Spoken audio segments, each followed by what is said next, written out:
ये किसकी आवाज है? ये किसकी है आहट? ये वक्त की सदा है या जिंदगी की दस्तक? ये दिसंबर की विदाई है या जनवरी की आमद? ये घड़ी की टिक टिक है या दिल की धक धक? क्या है ये? ये जिंदगी का अलार्म है, वक्त का गीत है जो कह रहा है आ की बज़्म हक सजा ले हम, आ इबादत के गीत गा ले हम। जिंदगी क्या है? कोरा पन्ना है, एक रूहानी दास्तां बना ले हम।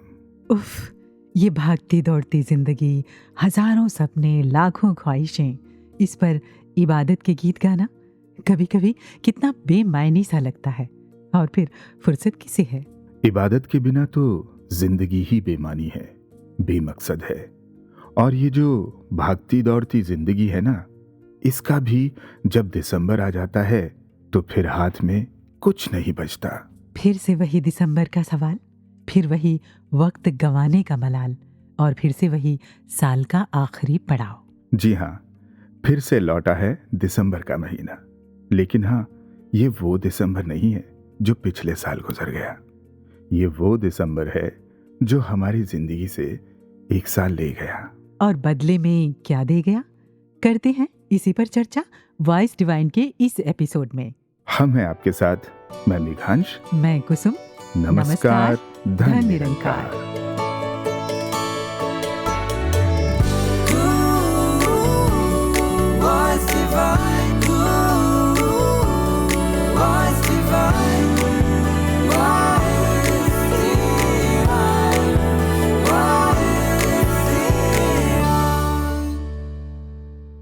कुसुम जी, आपको याद है पिछले साल दिसंबर का महीना? बिल्कुल याद है।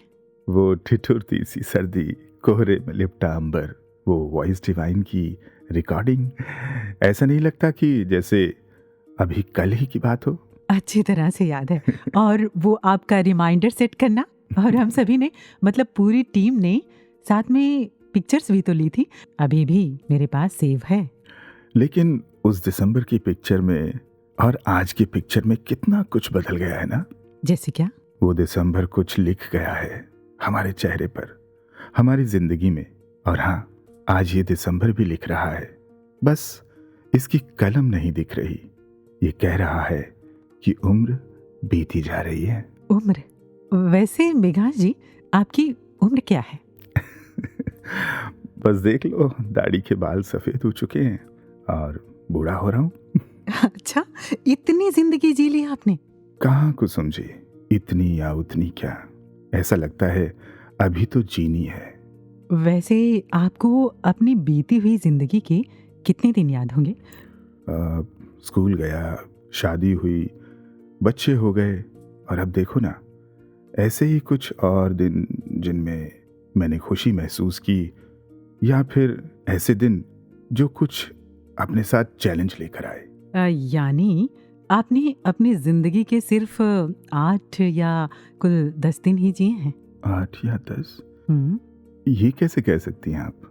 वो ऐसे कि मैंने कहीं सुना था कि हमें अपनी बीती जिंदगी के जितने दिन याद होते हैं ना, सही मायने में हमने उन्हीं को जिया होता है। बाकी दिन तो बस कैलेंडर की तारीखें भर हैं। सही है। अब मैं आपकी उम्र तो नहीं पूछ सकता। पूछ सकते हैं। लेकिन चलो, इतना तो पूछ सकता हूँ कि ये जो साल गुजरा, इसमें से आपको कितने दिन याद हैं? मुझे बहुत सारे दिन याद हैं। अच्छा, तो बताइए, आपके लिए जनवरी में क्या खास रहा? जनवरी में? याद करने दीजिए। हाँ, याद आया। इस महीने हमने सभी को आने वाले साल के लिए बहुत सारी शुभकामनाएं दी ओली, और बहुत सारे सपने संजोए। और हाँ, इस महीने की 16 तारीख को भक्ति पर्व समागम भी हमने वर्चुअल रूप में मनाया, और सदगुरु से भक्ति का आशीर्वाद लेकर अपने नए साल की शुरुआत की। वैसे आपने क्या किया? मैं इस महीने पैदा हुआ। अच्छा जी, आपका बर्थडे था? जी हाँ, लोग मुझे मुबारकबाद दे रहे थे, तो मैंने सोचा क्या वास्तव में मेरा जन्म मुबारक है? तो इसे मुबारक बनाने के लिए क्या किया? तो मैंने फिर से एक रिमाइंडर सेट किया। आने वाले साल के लिए। और उस रिमाइंडर में लिखा पावन हरदेव वाणी का ये शब्द, जीवन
कि आपके जीवन में कितने साल थे, इन सालों में कितना जीवन जिया गया, बस यही मायने रखता है। जी हाँ, वो किसी फिल्म का फेमस डायलॉग भी तो है। कौन सा? बाबू मोशाय, जिंदगी लंबी नहीं बड़ी होनी चाहिए। वाह। अभी हाल ही में एक मूवी में देखा कि एक लड़के को एक दुर्लभ बीमारी है। उसकी उम्र बहुत तेजी से खत्म हो रही है। अच्छा, वो इस छोटी सी जिंदगी को बड़ी बना लेना चाहता है। पता है कैसे? कैसे? दूसरों को जीवन देकर। वो चाहता है कि वो अपने ऑर्गन्स डोनेट कर दे।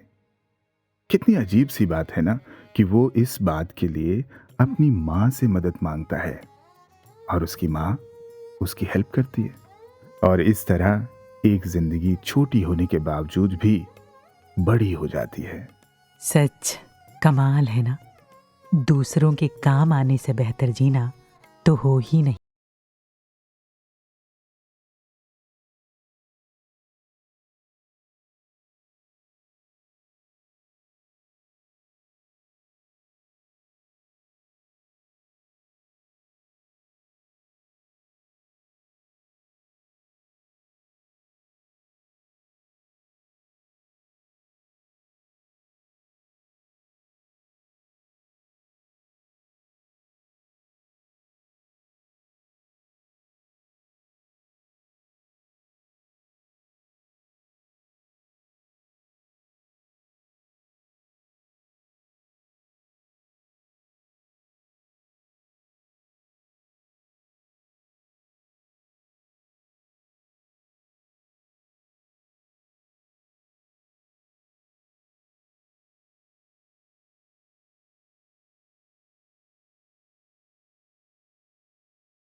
अच्छा मेघास जी, आप बताइए आपको कौन से दिन याद हैं इस साल के? मुझे याद है कि फरवरी के महीने में मौसम बदलने लगा। कोरोना का कोहरा छटने लगा था। अच्छा। और मार्च का महीना आते आते ये कोहरा छट चुका था। पता है क्यों? क्यों? क्योंकि मार्च के महीने में हमारे प्यारे सतगुरु का जन्म दिवस था। वाह, कितना मुबारक दिन था वो। और ये वो दिन था जब लगभग 3 सालों के बाद हम सभी ने खुले रूप में सत्संग का आनंद लिया। ऐसा लगा कि जैसे वक्त ने एक नई गति से रफ्तार भर ली हो। सच, यकीनन सद्गुरु की कृपा से उस समय ऐसा लगा कि जैसे हमें एक नई जिंदगी मिल गई हो। और फिर मेघास जी, इस महीने के आखिर में मेरा LLB का एग्जाम देने जाना हुआ। अच्छा। लॉ की पढ़ाई करते वक्त मैंने महसूस किया कि दरअसल हमारे देश का कानून हम पर हर वक्त लागू है। हालांकि ये दिखाई नहीं देता, लेकिन जब हम इसे तोड़ते हैं ना तो इसका रिजल्ट दिखाई देता है। जी, आप वैसे कहना क्या चाहती हैं? मैं ये कहना चाहती हूँ मेघान जी कि इसी तरह हम सभी पर निरंकार का कानून हर पल हर सांस में लागू रहता है। हमारे बोलों पर, हमारे कर्मों पर और तो और हमारे विचारों पर भी। बिल्कुल। ये कानून भी हमें दिखाई नहीं देता, लेकिन जब हम इसे तोड़ते हैं ना तो इसके परिणाम भी हमारी जिंदगी के साथ जुड़ जाते हैं। क्या बात। इसलिए हम सभी को निरंकार की लॉ कुछ करते, बोलते या सोचते समय याद रखनी चाहिए। कुसुम जी, अब आप मुझे डरा रही हैं। नहीं ना मेघांश जी, इसमें डरने जैसा नहीं, जीने और सीखने जैसा है। जी हाँ, सीखने जैसा। तो हमारी सीखने के लिए आज हमारे साथ इस एपिसोड में एक अजीम शख्सियत जुड़ रही हैं। जी हाँ, हमारा सौभाग्य है कि आज आदरणीय विवेक मौजी जी हमारे साथ हैं। बहुत बहुत स्वागत है विवेक जी आपका वॉइस डिवाइन के इस एपिसोड में। थैंक यू जी, धन निरंकार जी। धन निरंकार जी।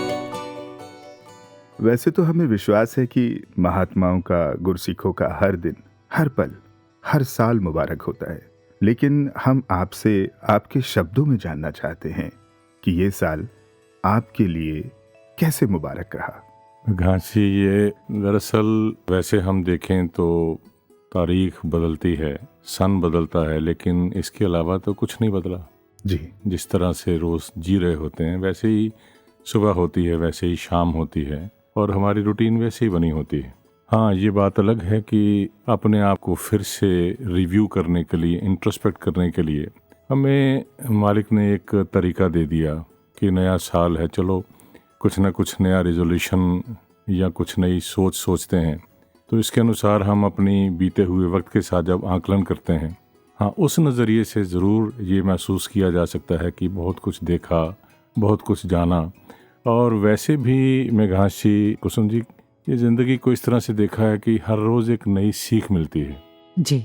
और हैरानी की बात यह है कि इंसान को ऐसे लगने लग जाता है धीरे धीरे with the passage of time कि मैं अब बहुत कुछ जान चुका हूँ, बहुत कुछ सीख चुका हूँ जी। लेकिन अल्टीमेटली वो होता उसके अपने लिए एक सैचुरेशन पॉइंट है, उसके आगे भी बहुत बड़ी दुनिया होती है। बिल्कुल। जो उसे एक नई दिशा देती है।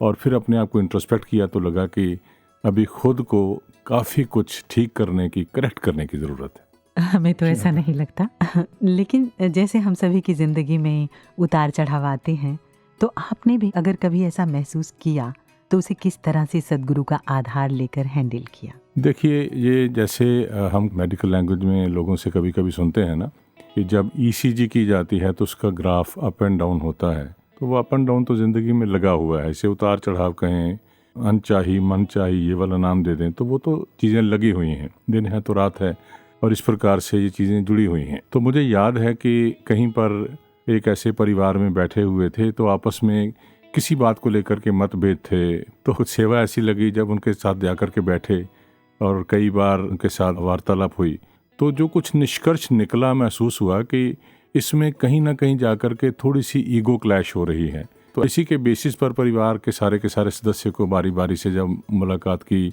उनसे गुफ्तगू की, उनसे प्रार्थना की कि बस इतनी सी बात हम छोड़ दें तो ये सारे के सारे रिश्ते फिर से उसी तरह से मधुर बन जाएंगे, और हुआ भी ऐसे ही। लेकिन इससे एक कमाल की शिक्षा ये मिली कि जब उनको मैं ये बात कह रहा था, उसके बाद जब मैंने अपने आप को देखा तो मुझे लगा कि कहीं ना कहीं ये कमी तो मेरे अंदर भी है। ये स्वभाव जिसके कारण मेरे कहीं परिवार के लोग हैं, ये मेरे आसपास के समाज के लोग हैं जिनके साथ मैं उठता बैठता हूँ, तो ऐसा लगता है कि वो मेरे कहीं, मैं माफ़ी चाहूँगा, मैं खुद को नहीं बड़ा कह रहा, लेकिन वो कहीं कहीं मेरी छवि के कारण, मेरे ऊंचे कद के कारण वो बोल नहीं पाते जी। लेकिन ऐसा तो नहीं है कि मेरे अंदर कोई कमी नहीं है। तो जब उस नज़रिए से अपने आप को देखा तो मुझे लगा कि मेरे अंदर भी बहुत सी चीज़ें ऐसी हैं जो ठीक करने वाली हैं, मुझे स्वभाव अपना कुछ इस तरह से उस रूप में ठीक करना है। तो ये से लगा कि फिर से नई ज़िंदगी की शुरुआत हुई है, और अपने आप में बस कृपा करो कि ऐसी आँख खुली रहे। जी हाँ। यहाँ पर एक बात बड़ी खूबसूरत निकल के आई, इंट्रोस्पेक्शन। तो ये इंट्रोस्पेक्शन जो है, ये हमें कितना हेल्प करता है कि मतलब हम दूसरों के कैरेक्टर को जब समझते हैं जी, तो वो हमें सुधारने में कितना हेल्प करता है। जैसे मैंने जिक्र किया कि ज्ञान के नज़रिए से जो जैसा है उसे वैसा देखना, वैसा ही उसे स्वीकार करना। क्या बात। सतगुरु ने निरंकार और प्रकृति को अलग अलग करके जब बताया तो ये इनके स्वभाव के बारे में, गुणों के बारे में बताया कि ये निरंकार अपरिवर्तनशील है, कई गुणों के साथ साथ ये भी एक गुण है, और प्रकृति के बारे में बताया कि ये परिवर्तनशील है। उसी प्रकृति को, नेचर को ही तो हम इंसान का नेचर कहते हैं।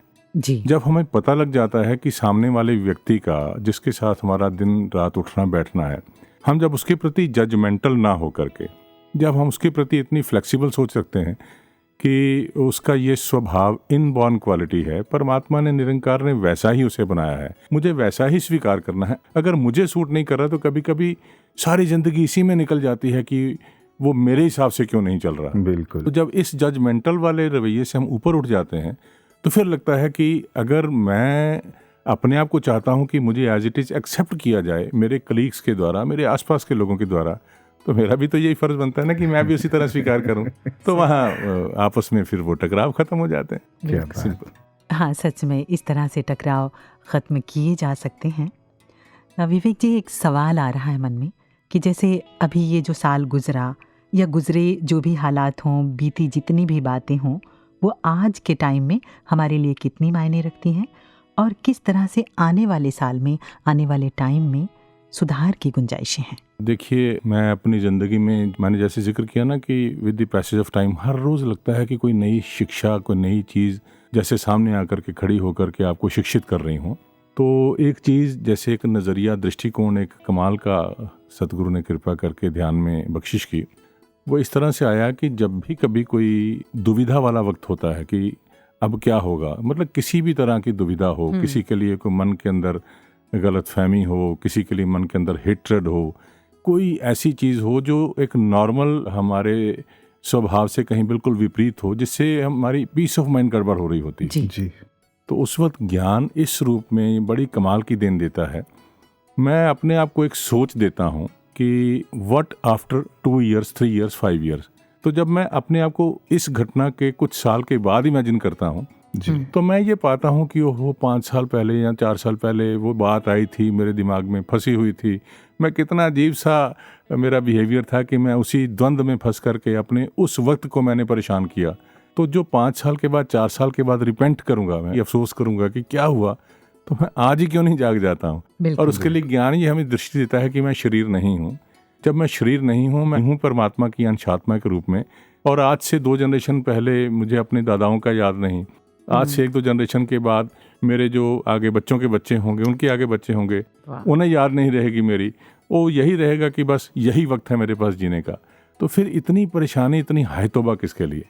तो वो बहुत एक अच्छी सी ऐसी शिक्षा मिल जाती, जैसे कुसुम जी आपने जिक्र किया। तो इस नज़रिए से आने वाले वक्त के लिए बिल्कुल निश्चिंत हो जाते हैं। जो होगा बहुत अच्छा होगा, क्योंकि जो हो रहा है ये बहुत अच्छा हो रहा है, चाहे मेरी मर्जी के अनुसार हो या नहीं, लेकिन इतना भरोसा है कि ये चूंकि निरंकार की मर्जी में हो रहा है, निरंकार की मर्जी में होगा, तो इससे बेस्ट आपके लिए कुछ हो नहीं सकता। वाह, क्या बात है। बहुत सुंदर। ऐसा दिल नहीं कर रहा मेघा जी कि बस विवेक जी को हम सुनते ही जाएं। ये तो हमेशा करते हैं। जी, हमेशा करता आपकी है। ज़्यादा नवाजी है बस।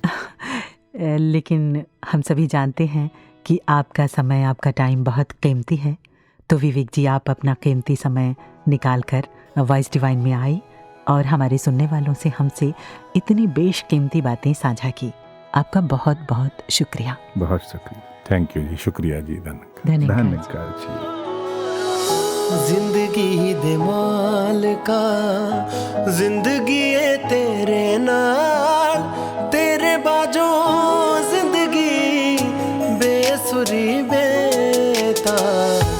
जिंदगी दे मालका, जिंदगी है तेरे नाल, तेरे बाजो जिंदगी बेसुरी बेता। जिंदगी दे मालका। जी हाँ, निस्संदेह जिंदगी के मालिक से जुड़कर ही जिंदगी खुशहाल और आबाद हो सकती है।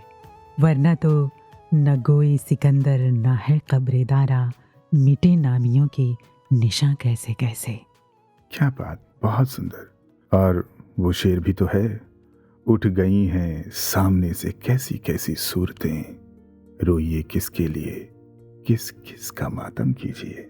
वाह, कहीं ये भी किसी ने लिखा कि शमशान की राख देखकर मन में ये ख्याल आया कि सिर्फ राख होने के लिए इंसान जिंदगी भर दूसरे से कितना जलता है। मैं कभी कभी सोचता हूँ कुसुम जी, क्या कि काश ऐसी कोई टेक्निक होती जिससे भविष्य में जाकर इंसान को ये दिखा दिया जाए कि ये देखो, तुम्हारी जिंदगी का अंत तो क्या ये देखकर भी इंसान अपनी जिंदगी सुधार सकता है? क्या बात कही आपने। पता है, मैंने ऐसी ही एक सच्ची कहानी पढ़ी। अच्छा। एक सज्जन ने एक दिन अपना नाम न्यूज़पेपर की उस लिस्ट में देखा जिसमें उन लोगों के फोटोज थे और उनके नाम जिनकी मौत हो चुकी थी। ओह, किसी ने गलती से ऐसा कर दिया था। अब वो जो सज्जन थे वो डर गए और अपने दिमाग पर जोर देने लगे कि वो वास्तव में जिंदा भी हैं या सच में मर गए। ऐसा सोचते सोचते वो बेहोश हो गए। जब उन्हें होश आया और उन्होंने पाया कि वो जिंदा हैं, तो फिर उन्होंने सोचा अब देखते हैं कि लोग उनकी मौत की खबर सुनकर उनके बारे में क्या राय रखते हैं। अच्छा। उन्होंने पढ़ा कि आगे लिखा था, डायनामाइट किंग इज डेड, मतलब मौत के सौदागर की मौत। वो दरअसल डायनामाइट के आविष्कारक अल्फ्रेड नोबेल थे। उन्हें ये पढ़कर धक्का सा लगा और उन्होंने अपने आप से ये सवाल किया कि क्या मैं मौत के सौदागर के रूप में याद किया जाऊंगा? नहीं। और बस उन्होंने उसी दिन से ये तय किया कि वो अब प्रेम और शांति के रास्ते पर चलेंगे। काश कि हम भी जीते जी ये तय कर पाएं कि बाद में मुझे किस रूप में याद किया जाएगा। और ये ज्यादा मुश्किल भी नहीं है। जी कुसुम जी, वो जो हम अपने लिए सोचते हैं ना, हम वही बन जाते हैं। हमारी सोच, हमारे विचार और हमारी सीख ही हमें दिशा देती है। सच में। फिलहाल मेघांश जी सोच को एक और दिशा देने के लिए हमारे साथ जुड़ रहे हैं चेतन जी। धन्यकार जी। धन्यकार जी। चेतन जी, जैसे कि नया साल आ ही गया है और अक्सर नए साल के वक्त हम लोग कोई ना कोई रेजोल्यूशन लेते हैं। हाँ जी। और जाहिर सी बात है कि आपने भी कोई ना कोई रेजोल्यूशन लिया ही होगा। बिल्कुल। हर साल बहुत सारे रेजोल्यूशंस लेता था जी, और उनको कोशिश भी करता था पूरे करने की, पर कहीं ना कहीं वो कमी रह जाती थी, पूरा नहीं हो पाता था। अच्छा। तो पिछले साल भी रेजोल्यूशन लिया क्योंकि मुझे किताबें पढ़ने का बहुत शौक़ था। तो मैंने सोचा कि इस साल भी मैं कुछ किताबें ज़रूर पढ़ूंगा। लेकिन जैसे ही साल शुरू हुआ तो वो किसी वजह से पूरा नहीं हो पाया। लेकिन जब बीच के साल में ही हुआ ऐसा कि मैंने सोचा कि मैं नए साल का ही इंतज़ार क्यों करूं कोई रेजोल्यूशन शुरू करने के लिए, क्यों ना अभी से ही शुरू कर दूं इस चीज़ को। वो कौन सा महीना था? वो मार्च का महीना था। अच्छा। तो मार्च के महीने में मैंने फिर सोचा कि क्यों ना कुछ किताबें ऑर्डर की जाएं। तो मैंने कुछ मोटिवेशनल बुक्स ऑर्डर की और उनको पढ़ना शुरू किया। और मैं खुद हैरान हो गया ये देखकर कि मैंने एक महीने में कम से कम 4 से 5 किताबें ख़त्म कर दी। क्या बात। बहुत बढ़िया। और इस चीज़ का एक बेनिफिट ये भी हुआ कि मेरे कलीग्स भी मुझे देखते थे बुक्स पढ़ते हुए, और इवन मेरे फ्लैटमेट्स भी देखते थे। तो उन्हें भी देखकर अच्छा लगा और वो कहते कि तू इतनी बुक्स पढ़ लेता है, तो हमें भी बता कि कैसे बुक्स पढ़ी जाती हैं, क्योंकि हम बिल्कुल नहीं पढ़ सकते। अच्छा, उनको भी असर हो गया। हाँ जी। तो छोटी सी बुक दी उनको और उन्होंने उसे 2-3 महीने में जाके उनको ख़त्म किया। तो वो कहते कि बड़ा अच्छा लगा पढ़कर। और इवन उनको थोड़ा एनवायरनमेंट ऐसा मिलता था कि पास में मैं पढ़ रहा होता था तो उनका मन भी करता था पढ़ने का। तो मेरी सीख तो यही रही कि कोई भी चीज़ अगर शुरू करनी है तो उसके लिए साल के शुरू का इंतज़ार ना करूं, साल में कभी भी मैं उस चीज़ को शुरू कर सकता हूं अगर मैं चाहता हूं तो। वाह, क्या बात है। चेतन जी, आप एक बेहतरीन कवि हैं। हमने आपको समागम पर भी सुना। आपको हालातों से हीरे मोती चुनने खूब आते हैं। तो अब हम आपसे गुजारिश करेंगे कि आप अपनी कोई कविता हमसे और हमारे सुनने वालों से साझा करें। तो कविता का नाम है परिंदा। पंख फैलाए आसमां को नापने चला था, चमकते सूरज की रोशनी को थामने चला था। जुनून में था कुछ कर दिखाने के, बंदिशें सारी तोड़ चला था वो ज़माने के।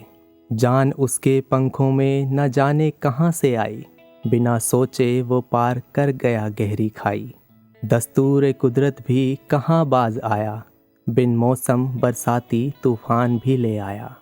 वो न रुका न झुका न थका इस बार, जाने इतना हौसला वो कहाँ से लाया।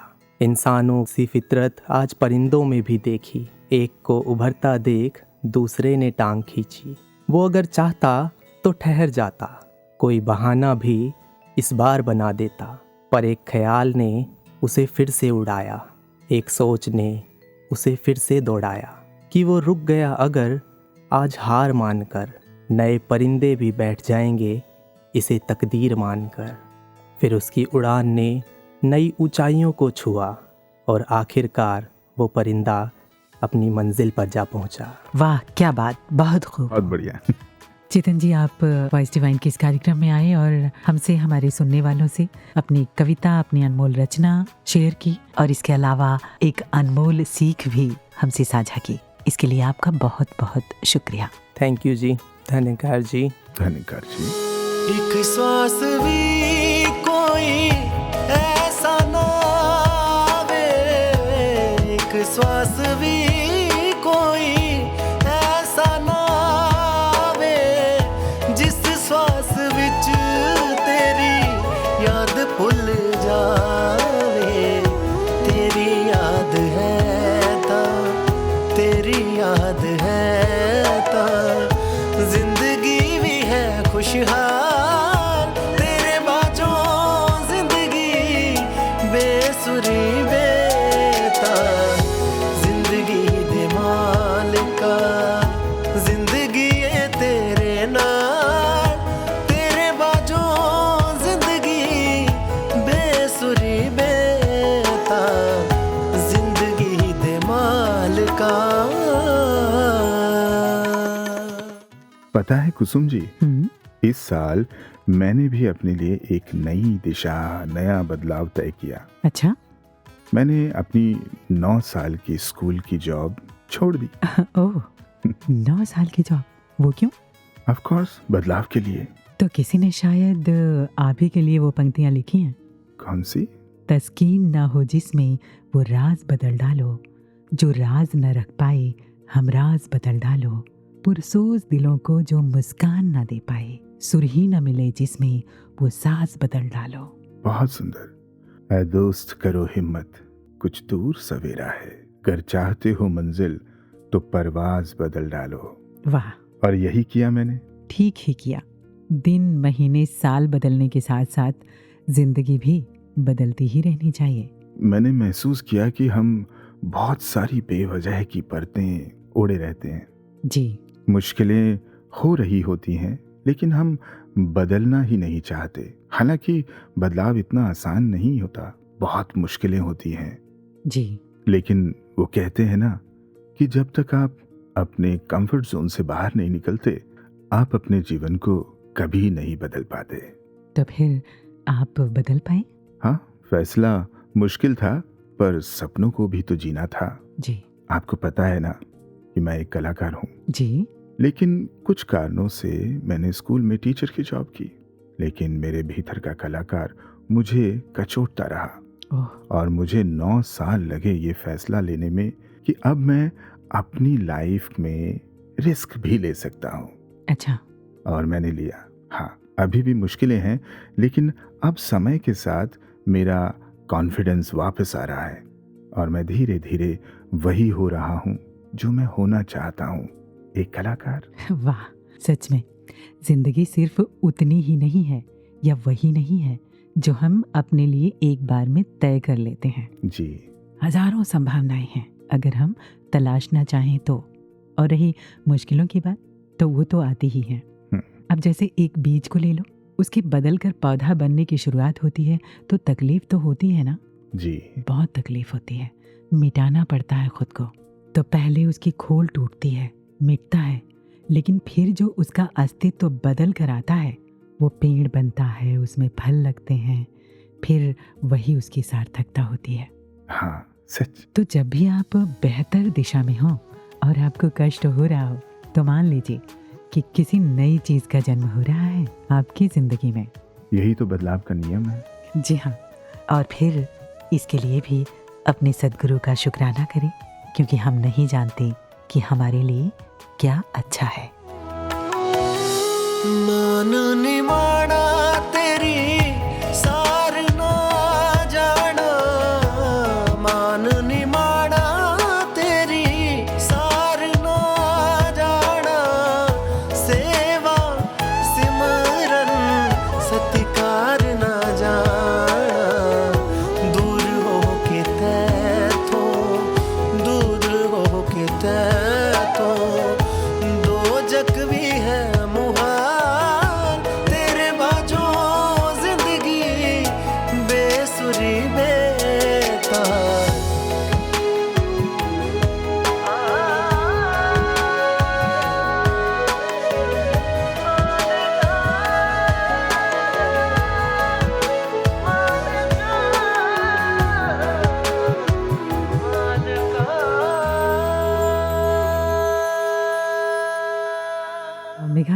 जी। इस साल मुझे मेरी एक दोस्त के गांव में जाने का मौका मिला। गांव? जी हाँ, वहाँ एक बुजुर्ग माता से मुलाकात हुई हम्म, और उनसे उनके पुराने अनुभव सुनने का मौका मिला। अच्छा। उन्होंने बताया कि किस तरह से वो जो पुराने लोग थे वो अपने से जुड़ी हर एक चीज का धन्यवाद किया करते थे। रोटियां बेलती महिलाएं आखिरी रोटी बन जाने के बाद बेलन को माथे से लगाती थी। क्या बात। अगर झाड़ू पर भूल से पैर लग जाए तो उसे माथे से लगाकर माफी मांगा करती थी। अच्छा। हाँ, जिंदगी के काम आने वाली हर छोटी बड़ी चीज के प्रति उनकी श्रद्धा थी। कुसुम जी, लेकिन इसका मतलब ये हरगिज नहीं कि बस चीजों में ही उलझ कर रह जाएं। बिल्कुल। इसका मतलब तो बस इतना कि हर काम आने वाली चीज के और लोगों के प्रति आभार के साथ साथ इस निरंकार का भी धन्यवाद, जिसने ये सब कुछ बनाया है। और मेरा मानना है कुसुम जी कि पुराने दिनों से अच्छी चीजें लेकर समय के साथ बदल भी जाना चाहिए। जी बिल्कुल, बदल जाना चाहिए। लेकिन फिर क्या हुआ ना मेघांत जी, जी। जब हम रात में साथ बैठे उन माता जी के साथ, तो मैंने महसूस किया कि उनके पैरों में दर्द हो रहा है। जी। मैंने उनसे कहा, लाओ दादी मैं आपके पैर दबा दूं। तो पता है क्या बोली? क्या बोली वो? वो बोली, अरे नहीं बिटिया, हमरे पैर छू के हमका नर्क में ना भेजो। हमरे यहाँ बिटिया से पैर नहीं छुआते। मैंने कहा, दादी बिटिया भी तो घर की सदस्य है ना, बिल्कुल, फर्क क्यों कर रही हो? तो वो बोली, काहे ना करी, यही रिवाज है हमरे यहाँ। बिटिया पूरी जिंदगी गुजर गई मानते मानते, अब तुम हमका ना सिखाओ। कमाल है। और सुनो, क्या हुआ कि एक दिन मैंने देखा कि वो एक दिन सुबह सुबह कोई 4 बजे के करीब कुएं से पानी भरने गई हैं। अच्छा। ठंड का मौसम है, अंधेरा है। मैंने कहा, दादी ये क्या कर रही हो, कुएं से पानी भर रही हो, क्यों? तो पता है उन्होंने क्या जवाब दिया? क्या बोली वो? उन्होंने कहा, बिटिया ये तो हमारी सास भी करत रही। तो हमने कहा, दादी सास करती रही होंगी तब जब नल नहीं रहा होगा, अब नल हो गया है तो कुएं से पानी भरने की जरूरत क्या है? तो इसी तरह हम देखते हैं मेघांत जी कि लोग लकीर के फकीर बने हुए चीज़ों को ढो रहे हैं, बदलना ही नहीं चाहते। अब जैसे आजकल सोशल मीडिया पर वो एक फोटो देखते हैं ना हम जी, कि एक खुली जगह में एक खाली मैदान है और वहाँ पर एक गेट बना हुआ है, खाली गेट के सामने लोगों की लंबी लाइन लगी हुई है। कमाल की पिक आज के हालातों को बताती हुई कि हम कहाँ खड़े हैं। हम अपने दाएं बाएं देखना ही नहीं चाहते, अपने दिमाग का, अपनी अक्ल का इस्तेमाल ही नहीं करना चाहते। शायद ऐसा इसलिए कर रहे हैं क्योंकि वो फला ऐसा कर रहा है, वो फला ऐसा कर रहा है। कमाल है। इसलिए हम भी ऐसा कर रहे हैं है ना? लेकिन हमेशा एक बेहतर बदलाव की गुंजाइश रखना चाहिए। जिंदगी कई रास्तों से होकर गुजरती है। कई बार सिर्फ वही सही नहीं होता जिसे हम सही मान लेते हैं। सच में। और मेघांत जी, मैंने ये भी महसूस किया कि उम्र बढ़ने के साथ साथ हमारी जिंदगी को पिछले दिनों से और बेहतर होते जाना चाहिए। जी। वो कहते भी हैं ना कि अगर हम बदलते नहीं हैं तो हम बढ़ते नहीं हैं, अगर हम बढ़ते नहीं हैं तो वास्तव में हम जीते नहीं हैं। और मुझे लगता है कि उम्र के साथ साथ और धैर्य, विनम्रता और हमारे स्वभाव को और मीठा होते चले जाना चाहिए। जी। जैसे वो पेड़ों पे लगा फल होता है, पहले कसैला, फिर खट्टा और फिर मीठा और मीठा। अरे हाँ, मैंने गांव के बागों में आम के फलों को देखा, या फिर किसी भी फल को ले लीजिए जी। अगर वो फल पककर मीठे नहीं हुए और वो वैसे के वैसे ही रहे तो धीरे धीरे वो फल सूखने लगते हैं और वहीं लटके रहते हैं, और फिर उनका रंग काला पड़ जाता है, और फिर किसी दिन किसी एक हवा के झोंके के साथ वो जमीन पर गिर जाते हैं और किसी के काम नहीं आते। ये कुदरत का नियम है कि समय के साथ और बेहतर और परिपक्व होते जाना चाहिए। सच में। तभी वास्तव में बुजुर्गी और जिंदगी सफल है। वाकई, वरना तो देखा ये भी जाता है कि बुजुर्गी आ गई लेकिन समझ वही बच्चों वाली। जी। वो फारसी में कहावत है ना, तवंगरी बदलस्त ना बमाल, बुजुर्गी ब अकलस्त ना बसाल। क्या बात। यानी धनी होना धन पर नहीं, हृदय पर निर्भर करता है। जी। बड़प्पन उम्र की अवस्था नहीं, बुद्धि की समझ पर निर्भर करता है। ये बात समय पर समझ आ जाए तो अच्छा, वरना उम्र तो गुजर जाएगी और हम समय के साथ ना बदले तो उसी फल की तरह वहीं के वहीं रह जाएंगे। तो चलिए इसी बदलाव की गुंजाइश को लेकर आगे बढ़ते हैं और अब विशाल पोरिया जी जो न्यूयॉर्क यूएसए से हैं, उनसे सुनते हैं कि उन्होंने अपनी जिंदगी में क्या बदलाव किया। धन्यकार जी, इनकी कृपा से एक्सपीरियंस तो होते ही रहते हैं, पर एक जो एक्सपीरियंस था जो मेरे लिए लाइफ चेंजिंग था, अच्छा। वो ये था कि जब मैं यूएस पहुंचा तो मेरे एक दोस्त बने जो महात्मा ही हैं, और उनसे प्यार इतना हुआ कि जब हम संगत में जाते कोई मुझे उनके नाम से बुलाता तो उनको मेरे नाम से, और हमारी अपीयरेंस भी एक जैसे ही थी। अच्छा, दोनों के दिखने उनका में। नाम क्या है? उनका नाम है विवेक जी। अच्छा। हाँ जी। और जब Vivek ji is very good in studies और अब वो जॉब भी कर रहे हैं, तो विवेक जी ने जब डिग्री ली, एक ग्रुप में जब उनकी फ़ोटो शेयर की गई कि महात्मा ने डिग्री ले ली है, अच्छा। और सब उनको कंग्रेचुलेशंस कर रहे थे, and Vivek ji was my best friend and he is my best friend. तो कहीं ना कहीं वो आपके नाम से और आप उनके नाम से बुलाए जाते थे, तो एक ख़ास जुड़ाव हो गया होगा, है ना? जी बिल्कुल जी। और जैसे ही उनकी फ़ोटो शेयर की गई, उनको कंग्रेचुलेशंस दे रहे थे, सब बेस्ट विशेस दे रहे थे, और I was not so good in studies.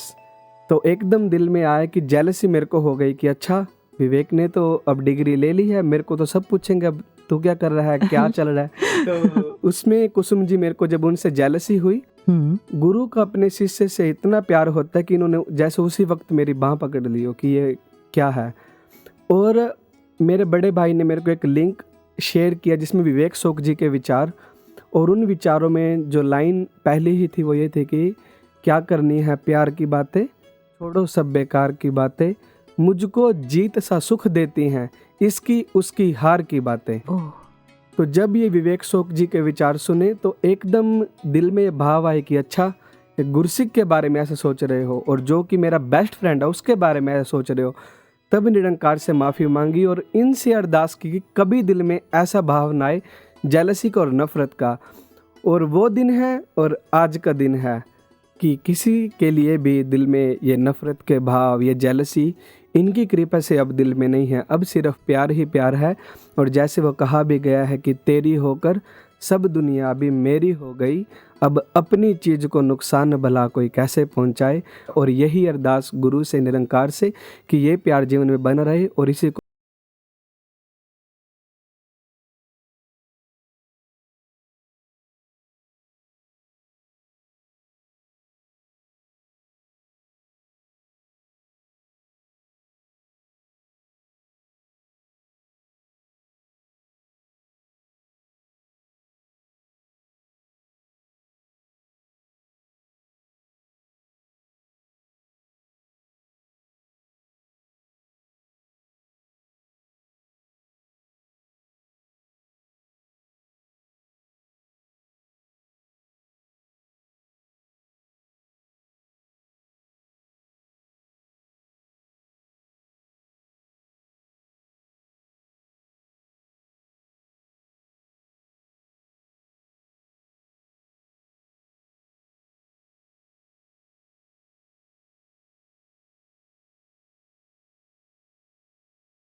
समर्पण दिवस पर सुनी हो शायद।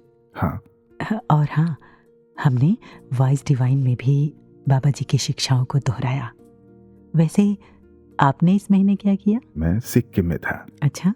वहां मैंने देखा पहाड़ों को, वादियों को, झरनों को, उस कुदरत को जिसके सामने हमारा अस्तित्व बहुत छोटा है।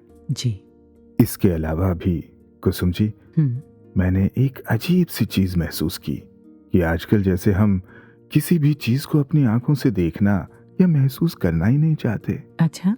या तो लोग खड़े होकर अलग अलग पोजेस में फोटो खिंचवा रहे हैं या फिर खुद की सेल्फी ले रहे हैं। इतनी सुंदर निरंकार की रचना सामने है जिसे देखने के लिए सैकड़ों, हजारों मीलों का सफर तय करते हैं, बस इसलिए कि इसे जीने की बजाय कैमरे में कैद कर सके। कमाल है, हैरत होती है ये देखकर। एक बार यूं ही मैंने किसी से कहा कि वो देखो कितना सुंदर पहाड़, कितना सुंदर झरना है, तो झट से मोबाइल निकाला और कैमरे में कैद करने लगे। मैंने कहा, अरे भाई देख तो लो। तो उन्होंने पता है क्या जवाब दिया? क्या? घर जाकर आराम से देख लेते। कमाल है ना कुसुम जी, अगर फोटो ही देखना था तो घर बैठकर फोटो देख लेते, इतनी दूर आने की क्या जरूरत थी? मैंने भी महसूस किया जब मैं लैंसडाउन गई थी। अच्छा। मैं, सविता जी, रश्मि जी, साक्षी और टीम के और भी लोग। अच्छा, वहाँ आपने भी बहुत सारी पिक्चर्स ली होंगी? हाँ, लेकिन हमने नेचर से बहुत कुछ सीखा भी। अच्छा, जैसे कि? हमने जाना कि नेचर के बीच निरंकार की महसूसियत कुछ ज्यादा ही होती है। और मैंने वहाँ देखा नन्हे नन्हे पौधों को, ऊंचे ऊंचे पेड़ों को, और ऐसे भी पेड़ पौधों को देखा जिन्हें शायद कभी भी किसी ने गौर से नहीं देखा होगा। मन में सवाल आया और मैंने सविता जी और रश्मि जी से शेयर भी किया कि आखिर इनकी उपयोगिता क्या है। ना इनमें खुशबूदार फूल हैं, ना ही इनके फल खाने लायक हैं। तो कई बार मेरे मन में अपने लिए भी ये ख्याल आता है कि आखिर मेरी उपयोगिता क्या है? ज्यादा दौलत कमाने में, ऊंचा मकाम हासिल करने में, किस में? फिर तो जवाब निरंकार ने ही दिया कि ये जो पेड़ पौधे हैं ना, ये अपने होने में ही खुश हैं, और अपने होने से खुश रहना, अपनी पूरी क्षमताओं के साथ खिलना, अपने होने से दूसरों को खुशी देना और अपने अस्तित्व से संतुष्ट होना कि जैसे निरंकार ने मुझे बनाया, यही हमारे लिए सबसे अच्छा है। शायद यही उपयोगिता भी है। वाह, सच। वरना तो कितने दौलतमंद और ऊंचे मकाम वाले लोग आए और चले गए, आज क्या उपयोगिता है उनकी? हम इंसान कई बार बस दूसरों को दिखाने के लिए जीते हैं, कुछ ज्यादा हासिल करना और दूसरों को दिखाना ही अपनी उपयोगिता समझते हैं। अच्छा घर, अच्छी गाड़ी, अच्छा रहन सहन, यहाँ तक कि कहीं घूमने जाना भी, सब कुछ दूसरों को दिखाने के लिए कि हम खुश हैं। और फिर इसी दिखावे में जिंदगी कब जीना भूल जाते हैं, पता ही नहीं चलता। कुसुम जी, फिलहाल जीना सिखाने के लिए हमारे रंगमंच के कलाकार तैयार हैं। तो आइए सुनते हैं रंगमंच से। अरे चल चल चल, जल्दी चल, आजा। कहाँ है भावेश? तूने कहा था ये शॉर्टकट है। हाँ, आ तो गए। देख, ये रहा वो चंपक पान वाला, है ना, और उसके सामने ये रहा घर। अरे हाँ, यही घर है। ये तो सच्ची जल्दी आ गए हम। बोला तो था। छोड़ यार, तुझे ना ट्रस्ट ही नहीं है मुझ पे। आई ट्रस्ट यू यार, इट्स जस्ट। क्या जस्ट बोल बोल। कुछ नहीं, अभी जस्ट मैं जल्दी में हूँ, चल अब। नहीं यार, तू जा, मैं अंदर नहीं जाने वाला। अच्छा नहीं लगता और मैं जानता भी नहीं। तो तू बाहर क्या करेगा? अरे तुझे नहीं पता क्या? आई एम प्रो, सबसे दोस्ती कर लेता हूँ। वो देख, वो सामने अंकल नजर आ रहे हैं। कौन, जो पान खा रहे हैं? हाँ, वही देखियो। उनसे मस्त जाके जान पहचान करके दोस्ती कर लूंगा। अरे बातें ही तो करनी है टाइम पास के लिए। बट अभी बट छोड़, जा, तेरे को लेट हो रहा है। तो ये हैं अंकल जी। सुनो तो सही, क्या बोल रहे हैं ये? हेलो, आज शर्मा जी की बरसी है। हाँ, अरे मिलिट्री वाला, अरे मैं वही मिलूंगा। शर्मा जी। क्या क्या कहा अंकल आपने? शर्मा जी? हाँ क्या हुआ? कुछ नहीं, मुझे लगा आप वो मिलिट्री वाले शर्मा जी की बात कर रहे हैं। अरे हाँ भाई हाँ, उसी की बात कर रहा हूँ। हो सच्ची, उनकी बरसी के दिन मुझे सच में उनकी याद आ गई। अरे शर्मा को जानते हो तुम? अरे जानता नहीं, पहचानता हूँ। आदमी बड़े ही अच्छे थे। हाँ आदमी तो अच्छा था, मतलब इतनी सी उम्र में ही चल दिए वो तो। 80 साल का था वो। 80? हाँ 80, मतलब मेरा मतलब ये था कि और जी कर जाते ना, ऐसी आशा थी मेरी। पर आदमी बड़े अच्छे थे। आदमी तो अच्छा था, लेकिन अंकल जी इस उम्र में भी फिटनेस, मतलब पूरी फिटनेस थी। सुबह सुबह कैसे दौड़ पर निकल जाना। अरे 50 की उम्र से तो चल ही नहीं सकता था वो। चल नहीं सकते? हाँ चल नहीं सकते थे, मतलब उससे पहले की उम्र की बात कर रहा था। पर आदमी बड़े अच्छे थे। हाँ आदमी तो अच्छा था। रसगुल्ले, हाँ रसगुल्ले बड़े पसंद थे उन्हें। मतलब रसगुल्ले तो मैं ही लेके आता था उनके लिए, कि मेरे हाथों से ही खाने उन्होंने। अरे शुगर थी, उसे कहाँ से खाएगा वो? Sugar free uncle, sugar free रसगुल्ले लाता था मैं। आपके यहाँ नहीं मिलते? हमारे वहाँ तो मिलते हैं। खैर आदमी बड़े अच्छे थे, लेकिन वो आदमी तो अच्छा था। लेकिन अंकल शुगर भले ही थी, पर स्वभाव के बिल्कुल कड़क। मतलब एकदम टाइम पे सब काम चाहिए, और ऑर्डर तो ऐसे देते थे जैसे कोई मेजर की तरह। अरे क्या बोले जा रहे हो कब से?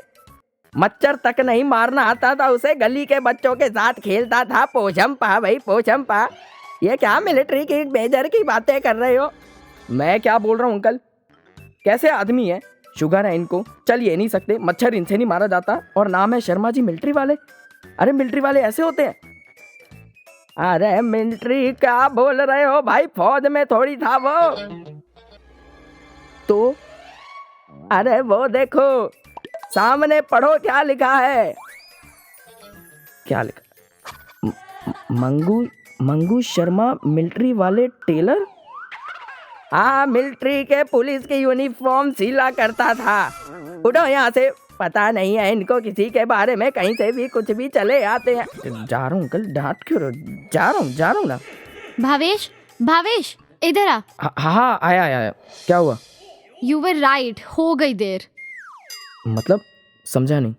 वो चली गई यार ये शहर छोड़ के, और मैं मिल भी नहीं पाई। अच्छा देख, आराम से पहले तो इधर बैठ। एक तो मुझे बात भी नहीं पता कि आखिर हुआ क्या है, और तू मुझे यहाँ लेकर आ गई है। मेरी बेस्ट फ्रेंड यार, हम एक चीज़ शेयर किया करते थे, लेकिन 2 महीने पहले किसी बात पे हमारी लड़ाई हो गई, और नाराज़गी में मैंने उसे ब्लॉक कर दिया बिना बात को सॉर्ट किए। 2 महीने तक उसका कुछ नहीं पता किया, और अब पता चला कि उसके पापा का ट्रांसफ़र हो गया है, वो चले गए हैं, और मैं मिल भी नहीं पाई। व्हाट?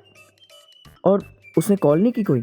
करी होगी, पर मैंने उसे हर जगह से ब्लॉक कर दिया था ना। ओके, शांत पहले तो। मैंने सोचा था न्यू ईयर साथ मनाएंगे, और अब ऐसे एंड होगा। कैसे जाऊं इस न्यू ईयर में? देख अचिंत, हर साल हम कितना कुछ सोचते हैं कि सब अच्छा करेंगे, अच्छा होगा, और साल भी हमें कितना कुछ तो सिखा जाता है। जैसे ये वक्त भी कितना अजीब है। कभी कभी इतना मिल जाता है कि हम यूं ही फिजूल कर देते हैं, और कभी इतना भी नहीं कि एक पल उधार मांग सके। राइट, आज एक पल भी नहीं मिल सकता दोस्त से मिलने के लिए। तो क्यों बैठे हो तंग दिली में दोस्त? छोड़ा ना ये नाराजगियां। पता है, मेरा मानना तो ये है कि इंसान है तो ये रिश्ते हैं, ये पल हैं, ये दोस्ती है, या फिर कोई भी नाम दे दो। अगर वो इंसान ही ना रहे तो क्या ये सब रहेंगे? नहीं ना। तो क्यों हम पल बर्बाद कर देते हैं यूं ही? कुछ जरूरी है इस तंग दिली से तो वो खुद ये जिंदगी है। अब रियलाइज हो रहा है कि इतना तो कुछ था ही नहीं जो मैंने अपने दोस्त की खबर तक नहीं ली। देख, पुराना साल तो जा रहा है, पर नए साल के लिए एक नई सीख भी तो देकर जा रहा है कि मित्र प्यारे, समझो इशारे, जिंदगी थोड़ी और पल बहुत सारे, तो उन पलों को जीना सीखो और नाराजगियों में खोना नहीं। And that will be my resolution for now. अच्छा, बट अभी क्या करूं? क्या करना है? नाराजगी को अनब्लॉक करो, मेरा मतलब दोस्त को अनब्लॉक करो ना। कॉल या मैसेज कर उसे जल्दी से और अच्छे से उससे बात कर मैडम। हाँ, यही करती हूँ, और वर्चुअली सही न्यू ईयर तो जरूर उसी के साथ मनाऊंगी। अरे सुनो, ये कौन है अब? अरे मेरे दोस्त, वो नया दोस्त बताया था ना कि मैं नए दोस्त बना लेता हूँ। अरे बेटे, वो शर्माना मेरा दोस्त था। जी अंकल, सॉरी, मैं आपके पास नहीं आ रहा अब। अरे ऐसा करो, आ जाया करो, कभी कभी उसकी बातें कर लेंगे। अरे हाँ अंकल, मैं तो आपको देखो बोल रहा था ना कि वो आदमी बड़े अच्छे थे। अरे चुप करो तुम, फिर शुरू हो गए। भागो यहाँ से, भागो। चल चल चल चल चल यहाँ से चल।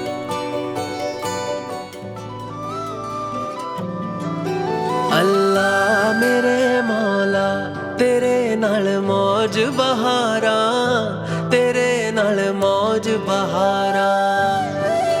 अल्लाह मेरे मौला, तेरे नाल मौज बहारा, तेरे नाल मौज बहारा।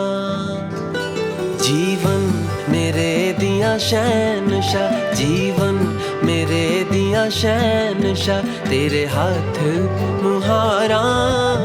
अल्लाह मेरे मौला, तेरे नाल मौज बहारा, तेरे नाल मौज बहारा। कुसुम जी, सितंबर में क्या किया? कुछ तो खास है सितंबर में।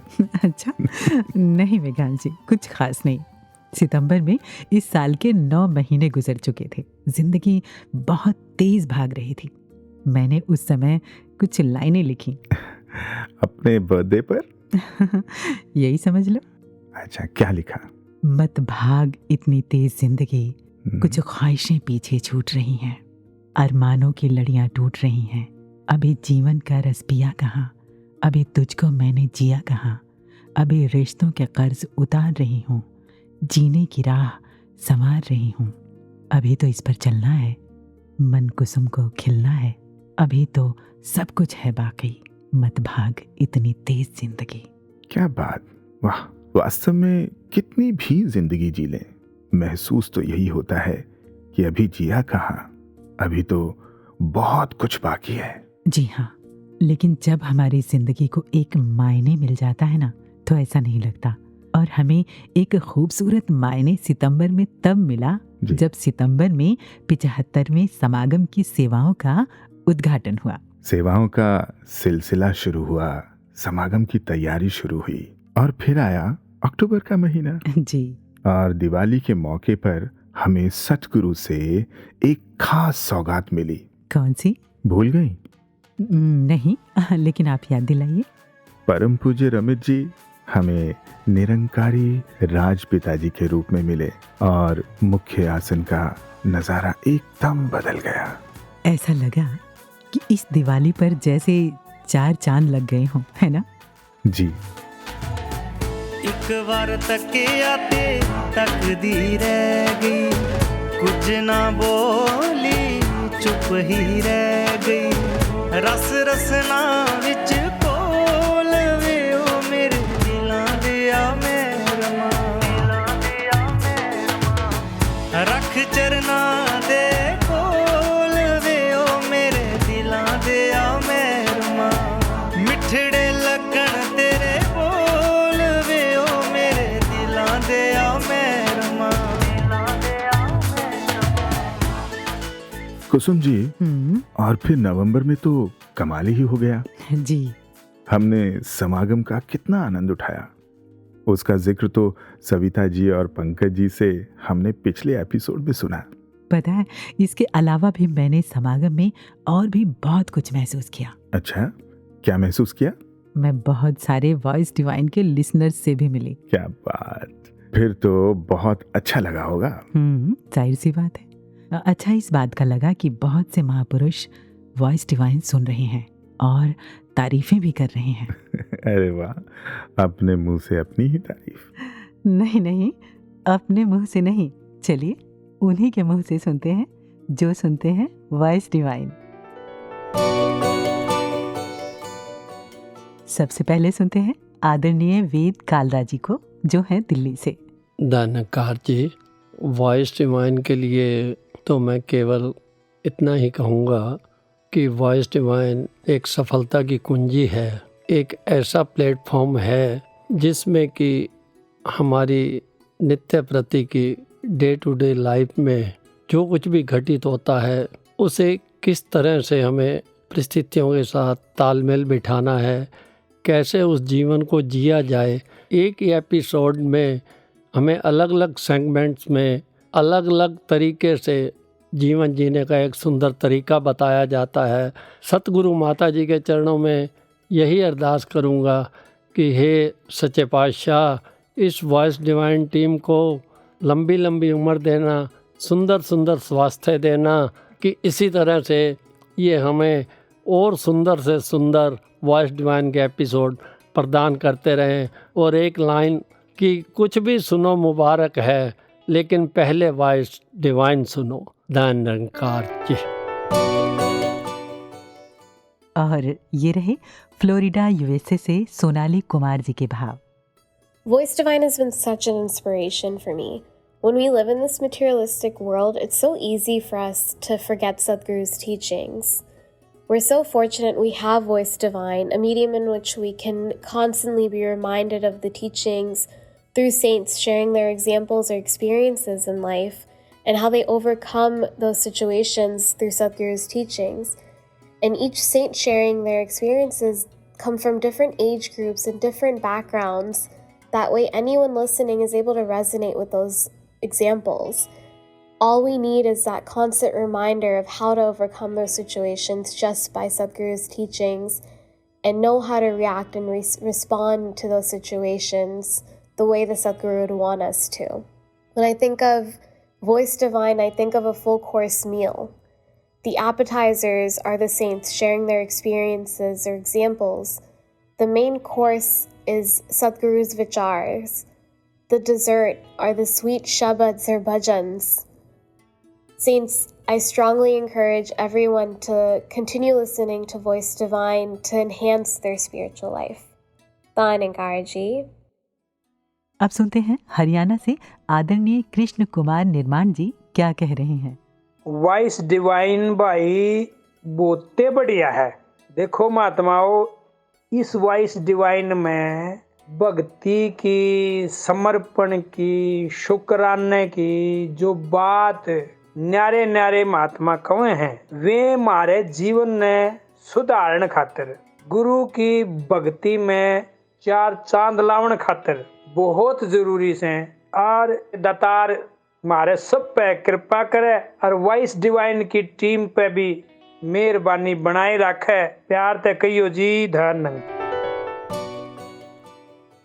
धनंकार जी, दास मिलन बनारस, दास सैनिक है और पोस्टेड नागालैंड में है। दास वॉइस डिवाइन रेगुलर सुनता है और दास को बहुत अच्छा लगता है। सारे फौजी संत जो बॉर्डरों में तैनात हैं वो भी रेगुलर वॉइस डिवाइन सुनते हैं। वॉइस डिवाइन ही हमारे लिए टॉनिक का काम करता है सैनिकों के लिए। सदगुरु माता जी के चरणों में ही अरदास है कि वॉइस डिवाइन खूब तरक्कियां करें, जन जन तक पहुंचे। थैंक यू सदगुरु माता जी। आदरणीय सूरज जी और किरण जी अमृतसर से सुनते हैं ये क्या कह रहे हैं। किरण जी, ਸਵੇਰ ਦੇ 5:30 ਵਜੇ ਹੈ ਤੇ ਤੁਸੀਂ ਸਵੇਰੇ ਸਵੇਰੇ ਹੈੱਡਫੋਨ ਲਾ ਕੇ ਕੀ ਸੁਣਦੇ ਪਿਓ? सूरज जी, मैं खाना बनाने वेले, खाना खान वेले, झाड़ू मारन वेले, कोई भी काम करन वेले वॉइस डिवाइन सुन लैनी हाँ। ਵਾਕਈ ਸਾਡੇ ਘਰ ਦਾ ਹਰ ਸਦੱਸਿਆ ਇਹ ਕਹਿੰਦਾ ਹੈ ਕਿ ਵੌਇਸ ਡਿਵਾइन ਦਾ ਸਾਨੂੰ ਦਿਲੋਂ ਇੰਤਜ਼ਾਰ ਰਹਿੰਦਾ ਹੈ। सच्ची सूरज जी, जे वॉइस डिवाइन ना हुंदी ਤਾਂ ਜ਼ਿੰਦਗੀ ਇੰਨੀ फाइन ना हुंदी। शुक्रिया माता जी, आप जी ने इतने सोने सोने एपिसोड भेज दियो। Thank you voice divine team.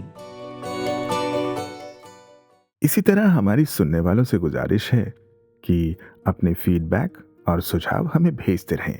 हमारा मेल आईडी है voicedivine@niranकारी.org।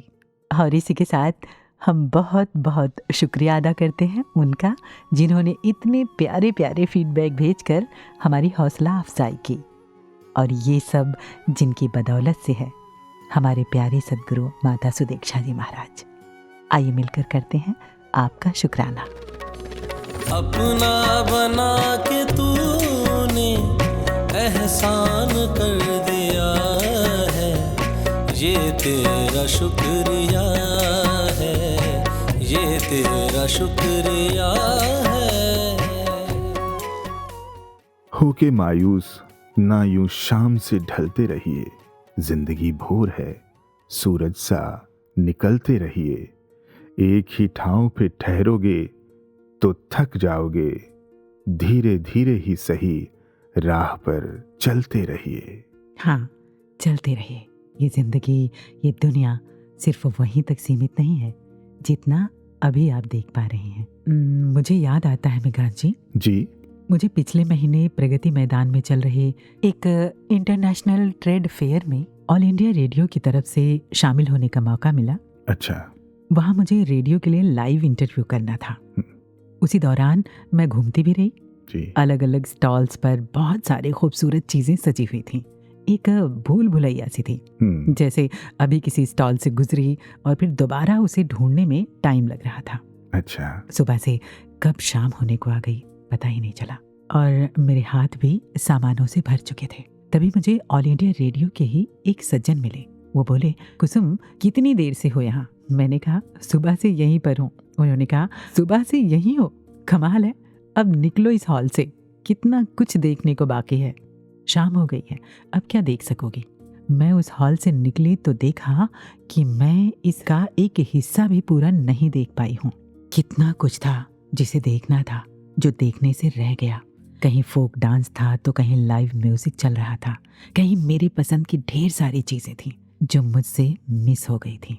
और अफसोस ये कि वो उस ट्रेड फेयर का आखिरी दिन था। मैं बहुत पछताई, लेकिन अब क्या हो सकता था। ऐसा ही तो होता है कुसुम जी। इस दुनिया के मेले में जिंदगी भर हम बेकार की बातों में उलझे रहते हैं और बेकार की बेवजह की चीजें बटोरते रहते हैं। आखिर में यूं ही जिंदगी की शाम हो जाती है और पता चलता है कि खाली हाथ ही रह गए। जी हाँ मेघांत जी, आज मुझे भी ये दिसंबर उसी मेले की शाम की तरह लग रहा है कि इस साल भी कितना कुछ करना था जो नहीं कर पाई। लेकिन हाँ, अभी शायद जिंदगी दूसरा मौका दे रही है अगले साल के रूप में, जिसे हमें जीना है और बेकार बेवजह की चीजें ना बटोर कर बस वही संभालना है जो हमारे लिए बेहतर और उपयोगी हो। और बार बार हमें कोई चेताए ये जरूरी तो नहीं, हर जनवरी का दिसंबर आए ये जरूरी तो नहीं। कुसुम जी, और ये दिसंबर भी कितना अजीब है ना। एक तराजू लिए हमारे मन की दहलीज पर बैठ जाता है। सच कहता है एक पलड़े पर अपने आने वाले साल के सपने रखो और दूसरे पर बीते साल क्या किया इसका लेखा जोखा। हाँ, मैंने देखा कि सपनों का पलड़ा ही हमेशा भारी रहा और कर्मों या एक्शंस का कहें तो हमेशा हल्का पड़ जाता है। और ये दिसंबर फिर हम पर हंसता है और चला जाता है, हर बार उन रेजोल्यूशंस के साथ छोड़कर जो एक्शंस के बिना महज शब्द ही बनकर रह जाते हैं। शायद देखा है मैंने, हर बच्चे की आंखों में खुशी होती है, मुट्ठी में आने वाली जिंदगी के हसीन सपने होते हैं और हर बुजुर्ग एक हारी हुई सैनिक की तरह मिलता है। मतलब साफ है कि जिंदगी जीने में कहीं ना कहीं चूक हुई है। काश कि अब ये चूक हमसे ना हो, वरना अंत में उसी गीत की लाइन ही याद रह जाएगी। कौन से गीत की? जब तक मैंने समझा जीवन क्या है, जीवन बीत गया। सच में फिर कहाँ लौट कर आता है जीवन जो बीत जाता है। अभी यहीं इस लम्हे में इसे जी भर के जी लें हम। ये जाता हुआ दिसंबर हमें यही सिखाता है। तो जीवन को अब समझना नहीं, जीना है, खुश रहना है और खुशियां बांटनी है। यही तो हमें सिखा रहे हैं हमारे प्यारे सतगुरु माता सुदीक्षा जी महाराज। जी हाँ, हमें अपने सदगुरु की बातें माननी है और जिंदगी को जीनी है। तो अब मेघांश जी वो सुनो, वही घड़ी की टिक टिक एक बार फिर से हमें सुनाई देने लगी है जी, जो इशारा कर रही है कि अब विदा लेने का समय हो चला है। हमारे सुनने वालों को नव वर्ष की हार्दिक हार्दिक शुभकामनाएं। और इन्हीं शुभकामनाओं के साथ सदगुरु संदेश से जुड़ते हुए दीजिए इजाजत कुसुम और मेघांश को नमस्कार, धन्य निरंकार।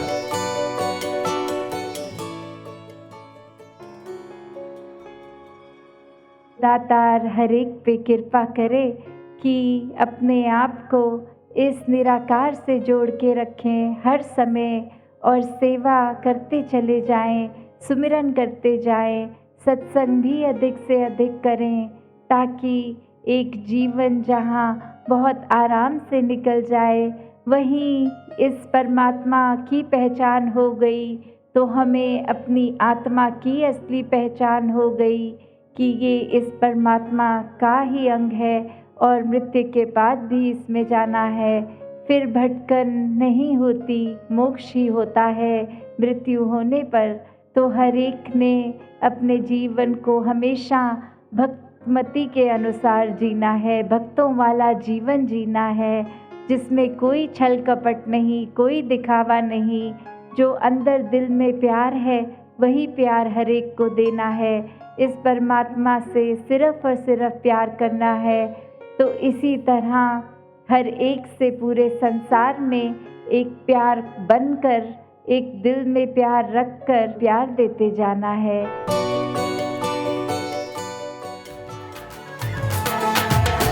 मिठड़े लगन तेरे बोल वे ओ मेरे दिलां दे आ मेहरमा, रख चरना दे कोल वे ओ मेरे दिलां दे आ मेहरमा। रब जाने मैनू होया की वे, तेरे बिना मेरा लगदा ना जीवे। की मैं करा कुछ बोल वे ओ मेरे दिलां दे आ मेहरमा, रख चरना